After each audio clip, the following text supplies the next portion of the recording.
지친 하루를 달래줄 어머니의 손맛 그대로.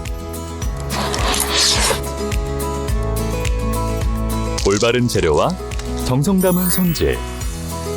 홍시로 완성한 달콤한 감칠맛. 집에서도 편하게 택배로 받아보세요. 매콤하게 땡기는 감칠맛. 장간의 양념게장. 검색창에 장간의 양념게장을 검색해보세요. 요즘에 민폐를 부리는 사람들이 많이 늘어났다. 그래서 뭐 배달 진상이라든지 뭐 편의점 진상이라든지 뭐 이런 것들 찾아보면 굉장히 많이 나오잖아요. 그런 진상들이 하는 행동은 자신만 생각하고 자신의 이익을 위해서 다른 사람들이 피해를 보는 것에 대해서 굉장히 무디기 때문이죠. 그런 진상들이 사실 예전부터 부동산 시장에 엄청 많았는데 진짜 민폐되는 행동들을 예전에 했었던 것들, 그런 것들에 대해서는 그냥 적당히 넘어가고, 근데 최근에는 그런 것들이 이제 같은 그 부동산 마피아끼리 서로 그렇게 행동을 하니까 이제서야 이런 것들이 민폐 행동이다, 이런 것들이 나오고 있죠. 과거부터 했던 진상짓은 무엇이고 또 최근에 했던 진상짓은 무엇이고, 그것 때문에 지금 우리나라 경제가 어떻게 되고 있는지 이런 것까지 전반적으로 봐야 되겠죠. 요즘에 많이 나오는 민폐 짓거리들이 뭐다? 임장 크루다. 실수 요인 척 하면서 가는데 보면은 아주 연극을 배우셨습니다. 처음 본 사이인데 신혼부부나 직장을 구해 집을 구하는 등의 연기를 배워와가지고, 그렇게 안 쓰셔도 돼요. 여기 써있어요. 부동산 스터디 온라인 카페라고. 그래서 실거주 콘셉트 임장 방법이 공유되기도 한다. 예를 들어서요, 맘카페 같은 데서, 맘카페가 잘못됐다는 건 아닙니다. 근데 거기서 이제 진상짓 공유하는 사람들 있죠.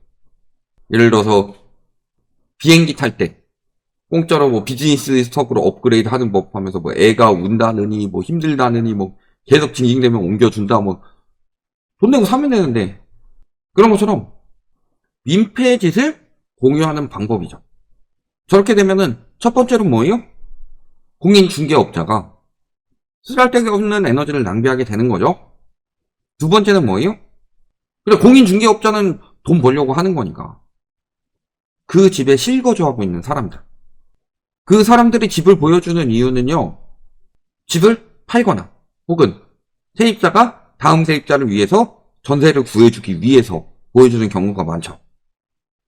그 용도에 맞지 않게 속여가지고 들어갔으면은 사기쳐서 주거 침입하고 있는 거 아니에요? 거기에 세 번째로, 지금 그거 봐서 뭐 하나요? 라고 물어보셨는데, 임장족들을 왜 보느냐? 지난달 집을 내놨는데 집을 보러 오겠다는 사람들은 많은데 거래는 없다. 즉 대부분이 부동산 스터디에서 가서 실수요인 척하고 하는 임장족이지요. 그러면은 어떻게 느껴지느냐? 실제 집을 보는 사람들이 많다고 느껴지니까 집값을 내리지 않는다.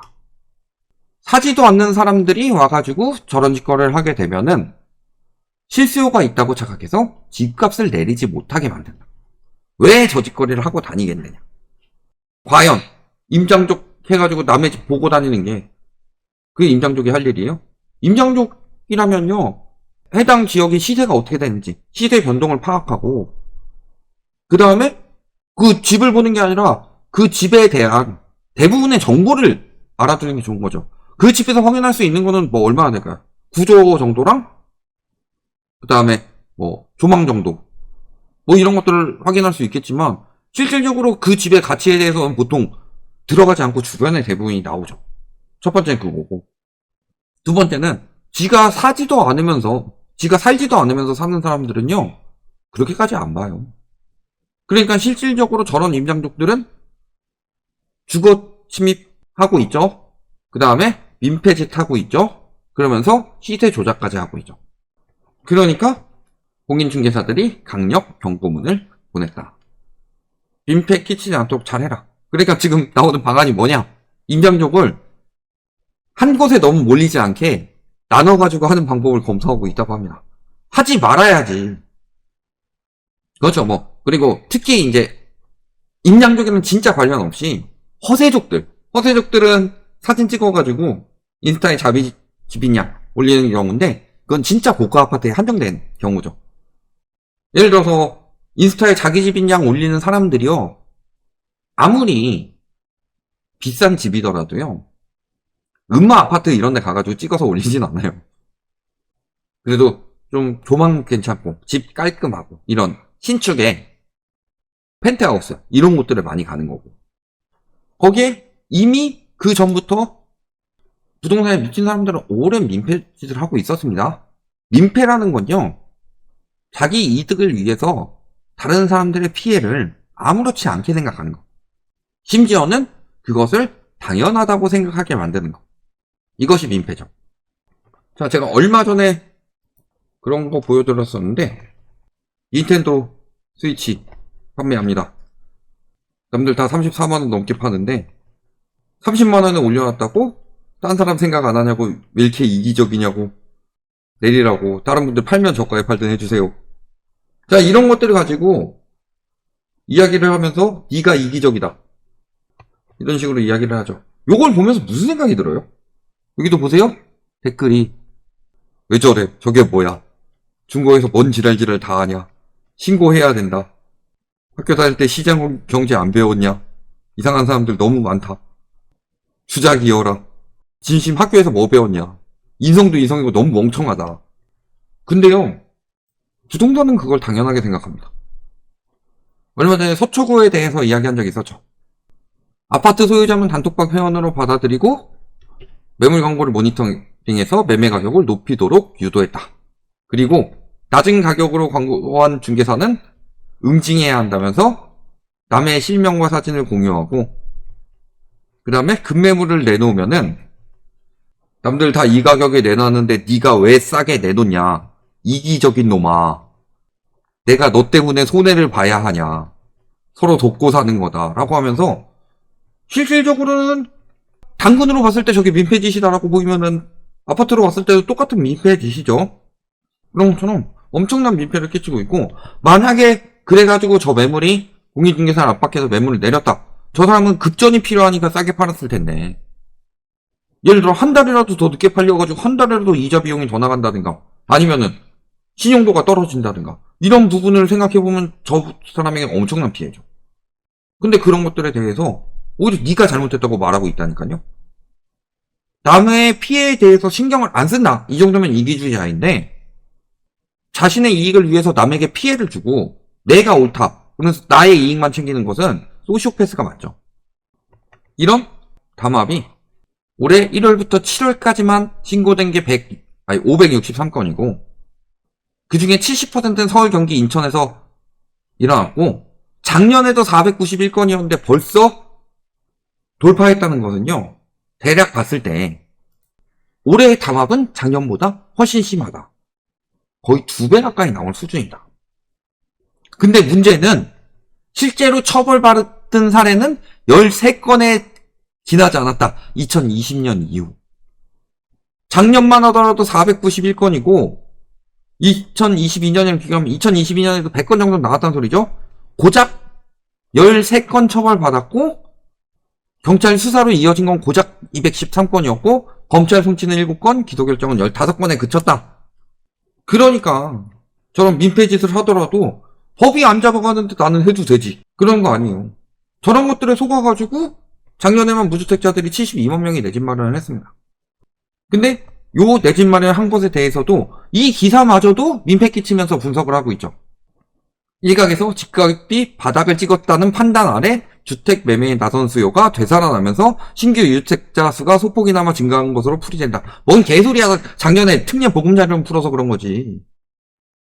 재작년에도 특례 있었고 작년에도 특례 있었으면 저런 판단이 맞는데 특례 보금자리론 풀어서 그런 거 아니에요. 그러면서 유주택자에서 무주택자가 된 사람은 30만 6천 명. 산 사람이 늘어나는 게 71만 명인데 줄어든 게 30만 6천 명이면요, 집이 막 플라나리아처럼 분열하진 않죠. 그렇다는 건 무슨 소리요? 1주택자나 이런 사람들이 판 거보다 다주택자들이 무주택자들에게 많이 팔았다. 즉 상승 기대감, 집값 바닥 기대감이라고 이야기를 했지만 바닥 기대감이 있으면 더 올라갈 거라고 생각하면 실수요자보다는 다주택자가 가지고 있겠죠. 실수요자는 내 집 마련을 중점적으로 하는 사람들이 많은 반면에 다주택자는 100% 시세 차익을 위해서 사는 것이기 때문에 그 다주택자들이 팔아치웠다는 것은 저점 인식이 아니라 고점 인식이라는 소리예요. 그런데 실수요자들이 많이 샀으니까 저점 인식이래요. 근데 상승론자들이 그런 이야기 하죠. 대표적으로 빠숑이 그런 이야기 많이 하죠. 투자하는 사람들은 시기를 맞춰서 사야 되지만 실수요자는 아무 때나 사라. 즉 투자하는 사람들은 시기가 아닐 때 팔아치워야 될 때 아무 때나 사는 실수요자들이 사줘라. 이런 소리잖아요. 즉 다주택자들이 저런 식으로 부추기는 동안 다주택자들이 팔았고 실수요자들이 그걸 떠안아줬다. 뭘 통해서? 정책 대출을 통해서. 즉 정책 대출을 통해서 실수요자들이 다주택자들의 매물을 받아주도록 만들고 그 다음에 버티지 못하는 사람들에게는 대환 대출을 통해서 버틸 수 있는 여력을 만들어주고 그래서 호가를 내리지 못하도록 방어를 하는 것이다. 이런 식으로 되니까 집값은 계속 올라가고 그러니까 사는 사람들은 계속 그거 허리띠 졸라매고 있고 사야 되는 사람들도 계속 허리띠 졸라매고 있고 그럼 가지고 있는 사람들은 또 대부분 또 못 팔죠. 그러니까 한국은 부유해도 한국 노인은 가난하다. 한국은 순자산 순위가 높다고 합니다. 전 세계 주요 56개국 중 20위에 올랐는데 중간값이랑 평균값의 차이가 2배 이상 난다.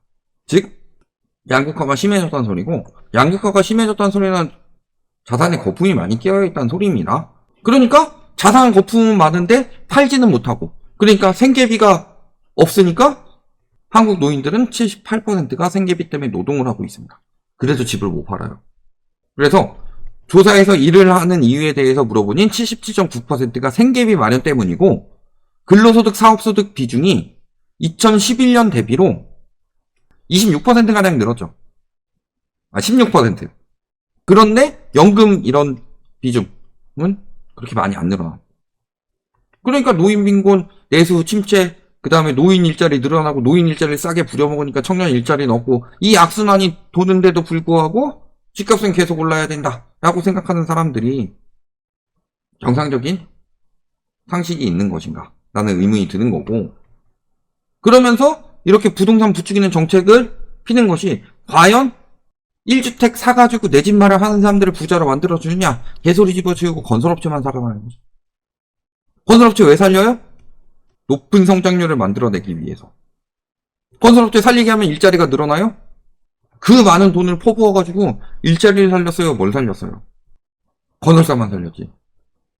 그리고 그 건설사들과 은행들한테 쪽쪽 빨리는 것을 자산 증식이라고 생각하고 그러니까 내 집 마련해야 되고 내 집 마련 안 하는 사람은 벼락거지다 라고 생각하는 것이 저번에도 이야기했지만 얼마나 노예 같은 생각이냐. 내 노예의 징표인 목걸이가 금목걸이든 아니면 가죽 목걸이든 네가 노예라는 사실에 변함은 없다는 거죠. 그런 사람들이 자신이 옳다는 것을 하기 위해서 남한테 민폐짓을 끼치고 사회에 악이 되는 행동을 하고 있다. 얼마나 심각한 상황이냐. 결국엔 돈에 눈이 멀면요. 그리고 눈이 멀어서 자신이 힘들면요. 저런 민폐 행동이 너무 당연시 되고 있는데 그게 얼마나 이상한 행동이고 저런 사람들 때문에 피해를 보고 있는데 저런 짓까지 한다는 게 거의 끝물에 왔다는 소리입니다. 더 이상 저들에게 속아줄 이유가 없다. 여기까지 말씀드리겠습니다.